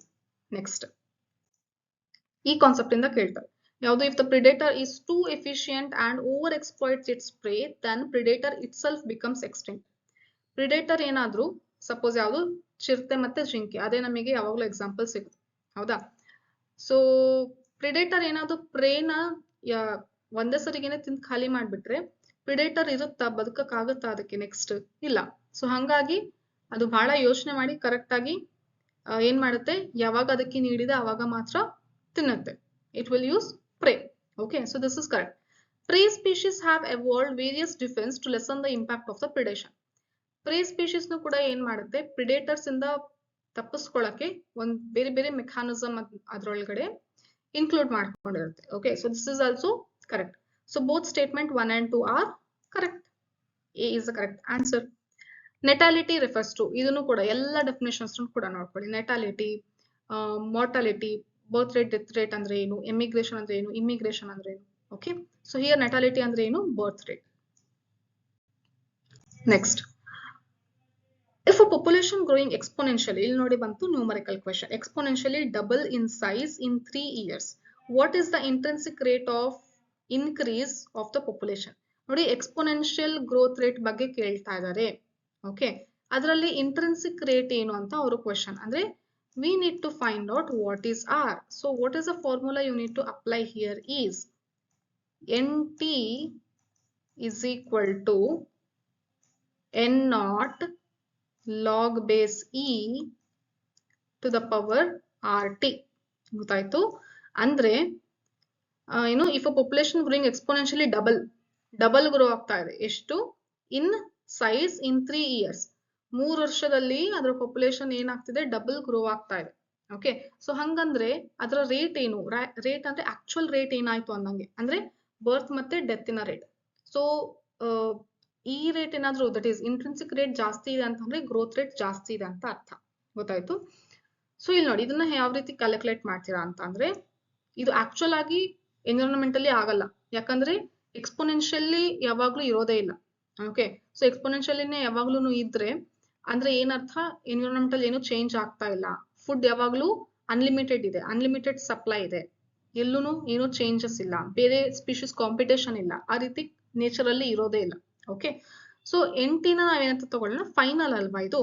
ಸೊ ದಿಸ್ ಇಸ್ ಫೈನಲ್ ಏನು ಇಯರ್, ಎಷ್ಟು 3 years ಆದ್ಮೇಲೆ ಎಷ್ಟು ಅಂತ ಹೇಳಿ ನಮಗೆ ಗೊತ್ತಿಲ್ಲ. ಸೊ ಹಂಗಾಗಿ ಇದು ಎನ್ ನಾಟ್ ಇದೆಲ್ಲ, ಇದು ಇನಿಷಿಯಲ್. ಓಕೆ, ಸೊ ಆರ್ ನಮಗೆ ಬೇಕು, ಟಿ ಅಂದ್ರೆ ಎಷ್ಟು, 3 years ಅಂತ ಹೇಳ್ತಾರೆ. ಟೈಮ್ ಎಷ್ಟು, 3 years. 3 ವರ್ಷ ಆದ್ಮೇಲೆ ಎಷ್ಟಾಗುತ್ತೆ ನಮಗೆ ಗೊತ್ತಿಲ್ಲ. ಸೊ ಹಂಗಾಗಿ ಡಬಲ್ ಆಗ್ತಾ ಇದೆ ಅಂತ ಅಂದಿದ್ದಕ್ಕೆ, ಇನಿಷಿಯಲ್ ಕಿಂತ ಡಬಲ್ ಆಗುತ್ತೆ ಅಂದಿದ್ದಕ್ಕೆ ನಾವು ಎಂಟಿನ ಏನಂತ ತಗೊಳ್ಳೋಣ, two N not. Okay, so N not we will keep that as same. ಈ ಟಿ ಆರ್ ಅಂದ್ರೆ ನಮಗೆ ಗೊತ್ತಿಲ್ಲ, ಟಿ ಅಂತ ಅಂದ್ರೆ ಏನು, ಟೈಮ್ ಈಸ್ 3. ಗೊತ್ತಾಯ್ತು? So then if we cancel these two, okay, then what is remaining, 2 is equal to e power 3r. ಗೊತ್ತಾಯ್ತು? Now we need to calculate. What is our main purpose in this question is to calculate r. r ಏನು, intrinsic rate ಏನು ಅಂತ ಬೇಕಾಗಿದೆ. So ಈ ಇದೆ base of the log apply ಮಾಡಬೇಕು. So here log 2 value ನಮಗೆ ಗೊತ್ತಾದ್ರೆ ಏನ್ ಮಾಡ್ತೀವಿ, that is log 2 divided by 3 ಮಾಡ್ತೀವಿ, ಅವಾಗ ಏನಾಗುತ್ತೆ ನೋಡಿ. ಸೊ log 2 ವ್ಯಾಲ್ಯೂ ಬರ್ದ್ಬಿಟ್ಟು 3r ಅಂತ ಬರೀತೀವಿ. ಓಕೆನಾ? ಸೊ ಲಾಗ್ ಅಪ್ಲೈ ಮಾಡಿದ್ದಕ್ಕೆ ಇದು ಬೇಸ್ ಹೋಗುತ್ತೆ. Next r is equal to, so log 2 value ಏನಿದೆ ದಟ್ ಈಸ್ ಡಿವೈಡೆಡ್ ಬೈ 3. ಆಗ ಕ್ಯಾಲ್ಕುಲೇಟ್ ಮಾಡಿದಾಗ ನಿಮಗೆ ಎಷ್ಟು ಸಿಗುತ್ತೆ ಅಂದ್ರೆ ದಟ್ ಈಸ್ 0.2310 ಸಿಗುತ್ತೆ. Okay, that is 0.2310. ವ್ಯಾಲ್ಯೂನು ಕೂಡ ಹೇಳ್ತೀನಿ, ಒಂದ್ ನಿಮಿಷ ನೋಟ್ ಮಾಡ್ಕೊಂಡಿದ್ದೆ. 0.693. Okay, that is 0.693. 0.693 divided by 3. Then answer is 0.2310. ಗೊತ್ತಾಯ್ತು. ಸೊ ಈ ರೀತಿ ಕ್ಯಾಲ್ಕುಲೇಟ್ ಮಾಡಿದ್ರೆ ನಿಮಗೆ ಸಿಗುತ್ತೆ. ಯೂಶಲಿ ಇಷ್ಟೊಂದು ಸ್ವಲ್ಪ ಕಾಂಪ್ಲಿಕೇಟ್ ಮಾಡಿ ಕೇಳೋ ಚಾನ್ಸಸ್ ಇಲ್ಲ, ಬಟ್ ಕೇಳ್ಬೋದು, ಹೇಳಕ್ಕಾಗಲ್ಲ. ಸೊ ಲಾಗ್ ಇನ್ಕ್ಲೂಡ್ ಆಗಿರುವಂತಹ ನ್ಯೂಮರಿಕಲ್ಸ್ ಕೂಡ ಕೇಳ್ಬೋದು, ಯಾಕಂದ್ರೆ ಇದು ಕೇಳಿದಾರೆ ಒಂದು ಪ್ರಿಪರೇಟರಿ ಎಕ್ಸಾಮ್ ಅಲ್ಲಿ, ಬಳ್ಳಾರಿ ಬಳ್ಳಾರಿ ಪೇಪರ್ ಅಲ್ಲಿ ಈ ಕ್ವೆಶನ್ ನ ಕೇಳಿದ್ದಾರೆ. ಓಕೆನಾ. Next, Jiva was growing a bacterial colony in a culture flask under ideal laboratory conditions where the resources sooner or later become limiting. Which of the following equations will represent the correct growth in this case? ನೋಡಿ, ಇಲ್ಲಿ exponential ಇಲ್ಲ, limiting ಆಗ್ತಾ ಇದೆ. Okay, so limit ಆಗುತ್ತೆ next ಏನಾಗುತ್ತೆ, food ಅಲ್ಲಿ stop ಆಗುತ್ತೆ. So food stop ಆದಾಗ ಇದರ growth rate, bacteria growth rate ಕೂಡ ಏನಾಗುತ್ತೆ, ಕಡಿಮೆ ಆಗುತ್ತೆ. ಸೊ ಗ್ರಾಫ್ ಫಸ್ಟ್ ಎಕ್ಸ್ಪೋನೆನ್ಷಿಯಲ್ ಹೋಗುತ್ತೆ, ಆಮೇಲೆ ಸ್ಟೇಬಲ್ ಬಂದು ಎಸಿಂಪ್ಟೋಟ್ ತೋರಿಸುತ್ತೆ. ಸೊ ಈ ರೀತಿ ಇರೋದು ಸಿಗ್ಮಾಯ್ಡ್ ಗ್ರೋತ್ ಕರ್ವ್, ಗೊತ್ತಾಗ್ತಿದೆ. ಸೊ ಇನ್ನೊಂದು ಯಾವ್ದಿದೆ, ಎಕ್ಸ್ಪೋನೆನ್ಷಿಯಲ್, ಅಂದ್ರೆ ಅಲ್ಲಿ ಲಿಮಿಟ್ ಅನ್ನೋದು ಇರೋದೇ ಇಲ್ಲ. ಸೊ ಇದು ಬೇಕಾಗಿಲ್ಲ, ಇದರ ಈಕ್ವೇಶನ್ ನಮಗೆ ಬೇಕಾಗಿಲ್ಲ. ಸೊ ಇದರದ ಈಕ್ವೇಶನ್ ಬೇಕು, ಏನಾಗುತ್ತೆ, that is dn by dt rn k minus n by k. Okay, that is k minus n by k. So ಇದು correct equation for 30th. Next, ecosystem. ಇದರಲ್ಲಿ ಈ equation ಬಗ್ಗೆ ಕರೆಕ್ಟ್ ಆಗಿ ನೋಡ್ಕೊಳ್ಳಿ. NPP GPP, that is NPP is equal to GPP minus R. ಇಲ್ಲಿ definition ನೋಡ್ಕೋಬೇಕಾಗತ್ತೆ. NPP ಅಂದ್ರೆ ಏನು, GPP ಅಂದ್ರೆ ಏನು, R ಅಂದ್ರೆ ಏನು, ಪ್ರೈಮರಿ ಪ್ರೊಡಕ್ಟಿವಿಟಿ ಅಂದ್ರೆ ಏನು, ಪ್ರೊಡಕ್ಟಿವಿಟಿ ಅಂದ್ರೆ ಏನು, ಸೆಕೆಂಡರಿ ಪ್ರೊಡಕ್ಟಿವಿಟಿ ಅಂದ್ರೆ ಏನು, ಇದಿಷ್ಟು ನೀವು ನೋಡ್ಕೊಂಡ್ರೆ ಫಿಲ್ ಇನ್ ದ ಬ್ಲಾಂಕ್ಸ್ ಮತ್ತೆ MCQ ಎಲ್ಲದರಲ್ಲಿನೂ ಕೂಡ ನೀವು ಈ ಲೆಸನ್ ಇಂದ ಬರುವಂತ ಕ್ವೆಶನ್ ಬರೀತದೆ. ಯಾಕಂದ್ರೆ ಮೆಜಾರಿಟಿ ಟೈಮ್ ಇದೇ ಕಾನ್ಸೆಪ್ಟ್ ಮೇಲೆನೆ ಕ್ವೆಶನ್ಸ್ ಕೇಳಿದ್ದಾರೆ. Okay, so NPP is represented as, NPP ಅಂತಂದ್ರೆ ಏನು, that is GPP minus R. C is the correct answer. Next, in GPP minus R, the letter R represents, R ಅಂತಂದ್ರೆ ಏನು, respiratory loss. ಈಗ ಹೇಳಿದ್ನಲ್ಲ ನೋಡಿ, ಅದೇ ತರ. Next, the rate of biomass production is called, rate of biomass production ಅಂತಂದ್ರೆ ಏನು, productivity. So ಹಂಗಾಗಿ ನಾನು ಹೇಳಿದ್ದು ಇದೆಲ್ಲ ಡೆಫಿನೇಷನ್ಸ್ ಕೂಡ ನೋಡ್ಕೊಳ್ಳಿ ಅಂತ, ಗೊತ್ತಾಯ್ತು. ನೆಕ್ಸ್ಟ್, ಐಡೆಂಟಿಫೈ, ಇದು ನೋಡಿ sequence based. Identify the correct sequence of the steps in the process of decomposition is. So ಯಾವುದಂದ್ರೆ ಫಸ್ಟ್ ಫ್ರಾಗ್ಮೆಂಟೇಶನ್, ಆಮೇಲೆ ಲೀಚಿಂಗ್, ಆಮೇಲೆ ಕೆಟಬೋಲಿಸಮ್, humidification and mineralization. A is the correct answer for 34th. Next, which of the following statement is not true about ecological pyramids? Pyramids ನ drawbacks ಕೊಟ್ಟಿದ್ದಾರೆ, ಅದರಿಂದ ನಾವು choose ಮಾಡಬೇಕು. It does not take into account the same species belonging to 2 or more trophic levels. Correct ಅಲ್ವಾ? So ನೋಡಿ, human top ಅಲ್ಲಿ ತೋರಿಸ್ತಾರೆ, but actually human ಏನು ಹರ್ಬಿವೋರ್ ಕೂಡ ಆಗ್ಬೋದು, ಕಾರ್ನಿವೋರ್ ಕೂಡ ಆಗ್ಬೋದು. ಸೊ ಎರಡೆರಡು ಟ್ರಾಫಿಕ್ ಲೆವೆಲ್ ಅಲ್ಲಿನೂ ಕೂಡ ಬರ್ತಾರೆ, ಬಟ್ ಪಿರಮಿಡ್ ಅಲ್ಲಿ ತೋರ್ಸೋದು ಹೆಂಗೆ, ಟಾಪ್ ಅಲ್ಲಿ ತೋರ್ಸೋದು, ಹೌದಾ? ಸೊ ಹಂಗಾಗಿ ಇದನ್ನು ಕೂಡ ಡ್ರಾಬ್ಯಾಕ್. ಇದು ಕರೆಕ್ಟ್ ಇದೆ. It assumes a simple food chain, something that almost never exist in nature. ಇದೆ ಹೇಳಿದ್ನಲ್ಲ, simple food chain.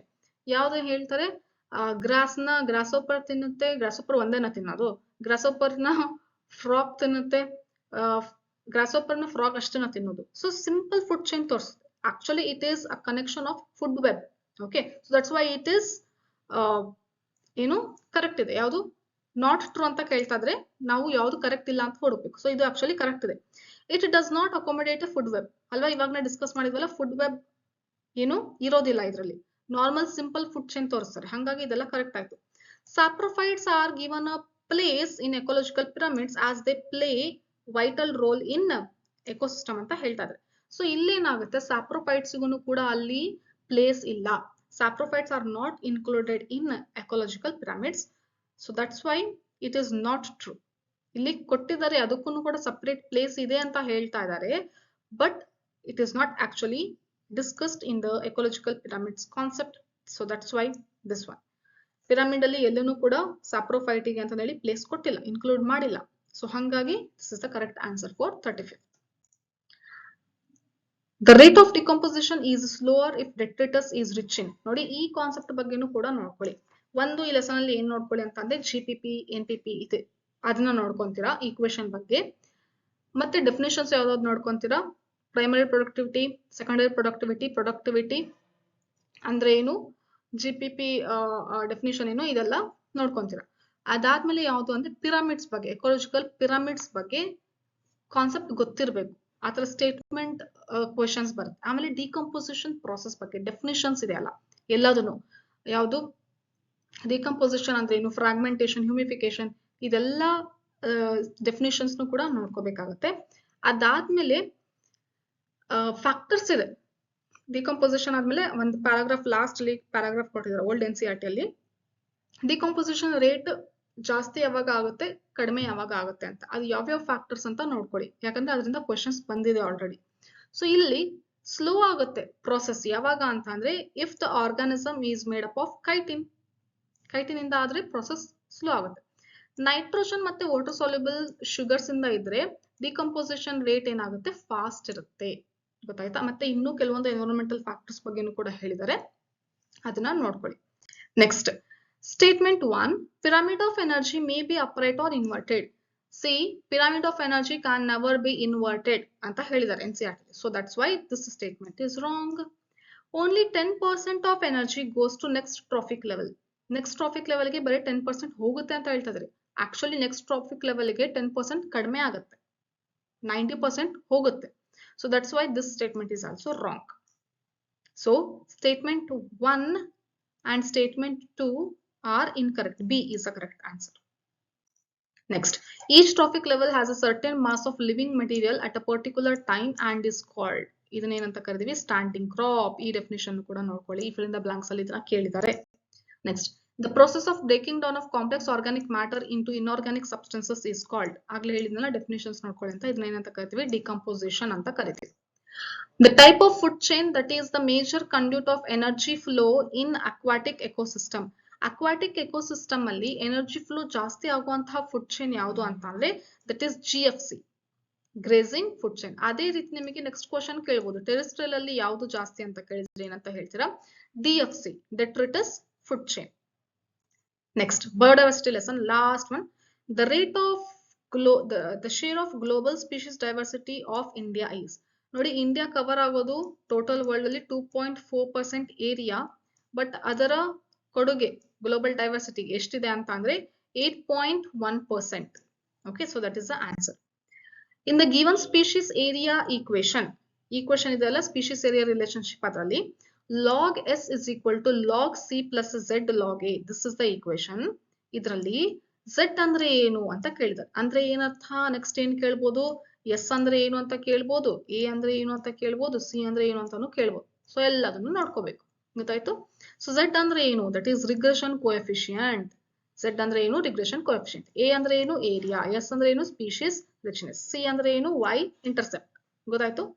Next, which of the following species introduced for aquaculture purposes is posing serious threats to the indigenous catfishes in our country?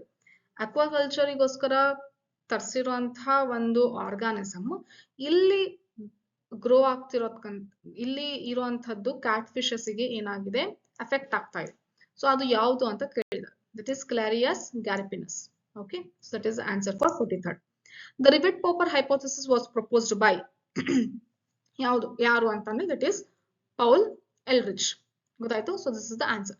ಹಂಗಂದ್ರೆ ನೀವು ನನಗೆ comment ಅಲ್ಲಿ ತಿಳಿಸಿ, biodiversity ಇಲ್ಲಿರೋದ್ರಲ್ಲಿನೇ ಕೇಳ್ತಾ ಇದ್ದೀನಿ. Biodiversity term ಯಾರು ಹೇಳಿದ್ದು, ಯಾರು ಇಂಟ್ರೊಡ್ಯೂಸ್ ಮಾಡಿ ಕೊಟ್ಟಿದ್ದು, ಸ್ಪೀಶೀಸ್ ಏರಿಯಾ ರಿಲೇಶನ್ಶಿಪ್ ಬಗ್ಗೆ ಯಾರು ಹೇಳಿದ್ದು, ರಿಸೋರ್ಸ್ ಪಾರ್ಟಿಷನಿಂಗ್ ಬಗ್ಗೆ ಯಾರು ಹೇಳಿದ್ದು, ಅದೆಲ್ಲದನ್ನು ಇದೇ 3 ಅಲ್ಲೇನೆ ಇದೆ. ಗೊತ್ತಾಯ್ತು? ಸೊ ಈ ರೀತಿ ನೀವು ಎಲ್ಲದನ್ನು ನೋಡ್ಕೊಂತಾ ಇರ್ಬೇಕು MCQs ಅಲ್ಲಿ. Statement 1, there are 32 biodiversity hotspot in the world. ಇಲ್ಲೇ ಹೋಯ್ತು. There are how many? First 25 ಇತ್ತು, ಆಮೇಲೆ 9 ಆಡ್ ಮಾಡಿದ್ರು, that is total are 34 biodiversity hotspots. So this statement is wrong. High level of species richness and high degree of endemism are criteria for selection of biodiversity hotspot. ಒಂದು biodiversity hotspot ಅಂತ ಅನ್ಸ್ಕೋಬೇಕು ಅಂದ್ರೆ ಅಲ್ಲಿ species richness ಜಾಸ್ತಿ ಇರಬೇಕು, ಎಂಡಮಿಸಮ್ ಕೂಡ ಜಾಸ್ತಿ ಇರಬೇಕು. Okay, so that is correct. Statement 1 is incorrect, statement 2 is correct. That's why D is the correct answer for 45th. Chanda and Bastar areas known for sacred groves are found in ಎಲ್ಲಿ ಅಂತ ಅಂದ್ರೆ that is Madhya Pradesh. So ಬೇರೆ concept ಕೂಡ ನೋಡ್ಕೊಳ್ಳೋಣ. ಯಾವುದು sacred grooves ಬಗ್ಗೆ. ಖಾಸಿ ಮತ್ತೆ ಜಯಂತಿಯಾ ಎಲ್ಲಿ? ಮೇಘಾಲಯದಲ್ಲಿ. ಅರಾವಳಿ ಹಿಲ್ಸ್ ರಾಜಸ್ಥಾನಲ್ಲಿ. ವೆಸ್ಟರ್ನ್ ಘಾಟ್ಸ್ ಅಂದ್ರೆ ಯೂಶಲಿ ಅಲ್ಲಿ ಮೈಸೂರ್ ಹತ್ರ BR ಹಿಲ್ಸ್ ಇದೆಲ್ಲ, ಸೊಲಿಗಾ ಎಲ್ಲ ಇದಾರಲ್ಲ, ಅದೆಲ್ಲ ಯಾವುದು? ಕರ್ನಾಟಕ ಅಂಡ್ ಮಹಾರಾಷ್ಟ್ರ ಎರಡನ್ನೂ ಕೂಡ ವೆಸ್ಟರ್ನ್ ಘಾಟ್ಸ್ ಅಲ್ಲಿ ಇರುವಂತದ್ದು. ಕರ್ನಾಟಕ ಎಸ್ಪೆಷಲಿ ಅಂದ್ರೆ BR ಹಿಲ್ಸ್ ಅಲ್ಲಿ ಇದ್ದಾರೆ. ಸೆಕ್ರೆಡ್ ಗ್ರೂವ್ಸ್ ಇದೆ ಅಲ್ಲಿ.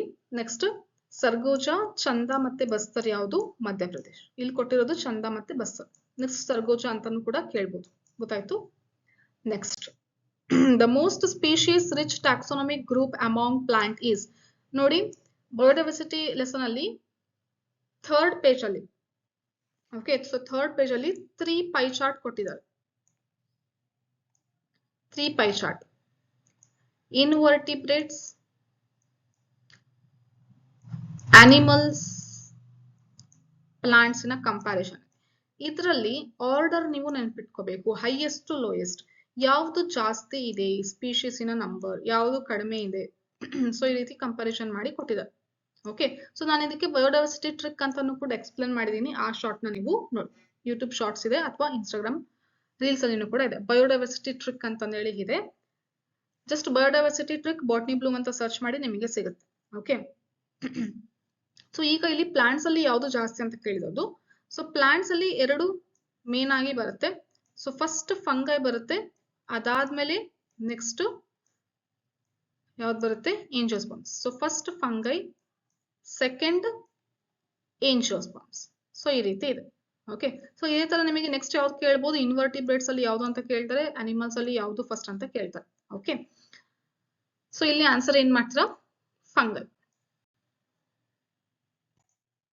World summit on sustainable development was held on. World summit ಎಲ್ಲಿ ಯಾವುದು ಸಸ್ಟೈನಬಲ್ ಡೆವಲಪ್ಮೆಂಟ್ ಬಗ್ಗೆ ಹೇಳಿರುವಂತದ್ದು, ಕಂಡಕ್ಟ್ ಮಾಡಿರುವಂತಹ ವರ್ಲ್ಡ್ ಸಮಿಟ್ ಎಲ್ಲಿ ನಡೆಸಿದ್ರು? That is south Africa. South Africa is answer. Okay, so Brazil ಅಲ್ಲಿ ಇದ್ದಿದ್ದು ಯಾವುದು ಅಂತ ಅಂದ್ರೆ that is this one, earth summit. Okay, so earth summit ಎಲ್ಲಿ ಆಗಿತ್ತು? ರಿಯೋ ಡೆ ಜನರಿಯೋ. ಅದೆಲ್ಲಿದೆ ಅಂತಂದ್ರೆ ಬ್ರೆಜಿಲ್ ಅಲ್ಲಿ. ಯಾವಾಗ ಅಂತ ಕೇಳ್ತಾರೆ? 1992.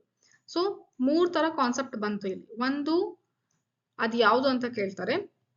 ನೆಕ್ಸ್ಟ್ ರಿಯೋ ಡೆ ಜನರಿಯೋ ಅಂದ್ರೆ ಬಯೋಡೈವರ್ಸಿಟಿನ ಕನ್ಸರ್ವ್ ಮಾಡೋದ್ರ ಬಗ್ಗೆ, ಅವೇರ್ನೆಸ್ ಮೂಡಿಸೋದ್ರ ಬಗ್ಗೆ, ಮತ್ತೆ ಕೆಲವೊಂದು ಆಕ್ಷನ್ಸ್ ತಗೊಳ್ಳೋದ್ರ ಬಗ್ಗೆ ಇವರು ಈ ದೊಡ್ಡ ಏನು ಮೀಟಿಂಗ್ ನ ನಡೆಸ್ತಾರೆ. ಅರ್ತ್ ಸಮಿಟ್ ಇಂದು ರಿಯೋ ಡೆ ಜನರಿಯೋದಲ್ಲಿ 1992. ಅದೇ ತರ ಇನ್ನೊಂದು ಯಾವುದು ವರ್ಲ್ಡ್ ಸಮಿಟ್ ಬಗ್ಗೆ, ಎಲ್ಲಿ ಅಂದ್ರೆ ಯಾವ್ದ್ರ ಬಗ್ಗೆ? Sustainable development 2002. ಇದು ಎಲ್ಲಿ ಅಂತಂದ್ರೆ ಜೋಹಾನ್ಸ್ಬರ್ಗ್, ಸೌತ್ ಆಫ್ರಿಕಾದಲ್ಲಿ ನಡೆದಿತ್ತು. ಅವಾಗ 190 ಕಂಟ್ರೀಸ್ ಇನ್ವಾಲ್ವ್ ಆಗಿದ್ರು. 2010 ಅಷ್ಟೊತ್ತಿಗೆ ನಾವು ಈ ರೀತಿ ಆಕ್ಷನ್ ತಗೊಂಡು ಏನು ನಾವು ಸರಿಪಡಿಸ್ತೀವಿ ಎನ್ವಿರಾನ್ಮೆಂಟ್ ಅಂತ ಪ್ಲೆಡ್ಜ್ ತಗೊಂತಾರೆ. ಓಕೆ, ಸೊ ಇದ್ರ ಬಗ್ಗೆ ಇದೆಲ್ಲ ಕಾನ್ಸೆಪ್ಟ್ ನೋಡ್ಕೊಂಡಿದ್ರ ಅಂದ್ರೆ ಯಾವ್ದಾದ್ರು ಒಂದು ಕ್ವಶನ್ ಬರುತ್ತೆ ಅಂತ ಅರ್ಥ. ಗೊತ್ತಾಯ್ತು? The given pie diagram represents the proportionate number of species of major taxa of the plants. ಹೇಳಿದ್ನಲ್ಲ, ಸೊ ಈ ರೀತಿ ಕೇಳ್ತಾರೆ ಅಂತ ಆಗ್ಲೇ. ಸೊ ಇಲ್ಲಿ X and Y ಅಂತ ಕೊಟ್ಟಿದ್ದಾರೆ. ನಮಗೆ ಗೊತ್ತಿದೆ ಏನಂತ ಇಲ್ಲಿ, this is fungi. Okay, and this is angiosperm. ಅದಾದ್ಮೇಲೆ ನೆಕ್ಸ್ಟ್ ಬರೋದೇ ಮಕ್ಕಳೇ ಆಲ್ಗೆ. ಓಕೆ, ಸೊ ನೆಕ್ಸ್ಟ್ ಬರೋದೇ ಆಲ್ಗೆ. ಸೊ ಫಸ್ಟ್ ಫಂಗೈ ಆದ್ರೆ ನೆಕ್ಸ್ಟ್ ಏಂಜಿಯೋಸ್ಪರ್ಮ್ ಆದ್ರೆ ನೆಕ್ಸ್ಟ್ ಆಲ್ಗೆ ಬರುತ್ತೆ. ಅದಾದ್ಮೇಲೆ ಇಲ್ಲಿ ಮಾಸಸ್ ಬರುತ್ತೆ, ಆಮೇಲೆ ಇಲ್ಲಿ ಫರ್ನ್ಸ್ ಅಂಡ್ ಅಲಿಲ್ಸ್ ಬರುತ್ತೆ, ಆಮೇಲೆ ಇಲ್ಲಿ ಲೈಕನ್ಸ್ ಬರುತ್ತೆ. ಗೊತ್ತಾಯ್ತು? So X is angiosperms and Y is algae. D is the correct answer for 49th. Last question. ಯಾರೆಲ್ಲ ಇನ್ನೂ ಸಬ್ಸ್ಕ್ರೈಬ್ ಮಾಡಿಲ್ಲ, do subscribe, press the bell icon and share this with your friends. ಮತ್ತೆ ನಾನು biology exam related videos upload ಮಾಡ್ತಾ ಇರ್ತೀನಿ. ಆ videos ನಿಮಗೆ ಬೇಗ ಗೊತ್ತಾಗಬೇಕು ಅಂತಂದ್ರೆ ನೀವು ಬೆಲ್ ಐಕಾನ್ ಪ್ರೆಸ್ ಮಾಡಬೇಕು. ಸಬ್ಸ್ಕ್ರೈಬ್ ಪಕ್ಕ ಒಂದು ಬೆಲ್ ಇರುತ್ತಲ್ಲ, ಅದನ್ನ ಪ್ರೆಸ್ ಮಾಡಿ. ಸೊ ನಿಮಗೆ ನೋಟಿಫಿಕೇಶನ್ ಹೋಗುತ್ತೆ. ಸೊ ನೋಟಿಫಿಕೇಶನ್ ಬಂದ್ರೆ ನೀವು ಬೇಗ ವಿಡಿಯೋ ನೋಡ್ಬೋದು. Okay, so it takes a lot of time and effort to create all these slides and make that is present to you all. Okay, so that's why do like and share this with your friends. Okay, so next, last, the graph given below shows species area relationship. Which of the following equation correctly represent the graph? So ನೋಡಿ, ಇದರಲ್ಲಿ ಎರಡು ತರ ಇದೆ. Okay, ಒಂದು ಈ ತರ slope ಇದೆ, ಇನ್ನೊಂದು ಈ ಲೈನ್ ಇರೋದು. ಸೊ ಈಗ ಇಲ್ಲಿರುವಂತದ್ದು ಯಾವುದು ಅಂತ ಕೇಳ್ತಾರೆ. So this is about log z is equal to log s is equal to log c plus z log a. Okay, so this is the correct answer for 50th question. ಇನ್ನೊಂದಿದೆಲ್ಲ ಇದು slope ಯಾವುದು ಅಂತಂದ್ರೆ s is equal to CAZ. ಗೊತ್ತಾಯ್ತು? So here answer for 50th is A. ಗೊತ್ತಾಯ್ತಾ? So meet you in the next video. Bye bye.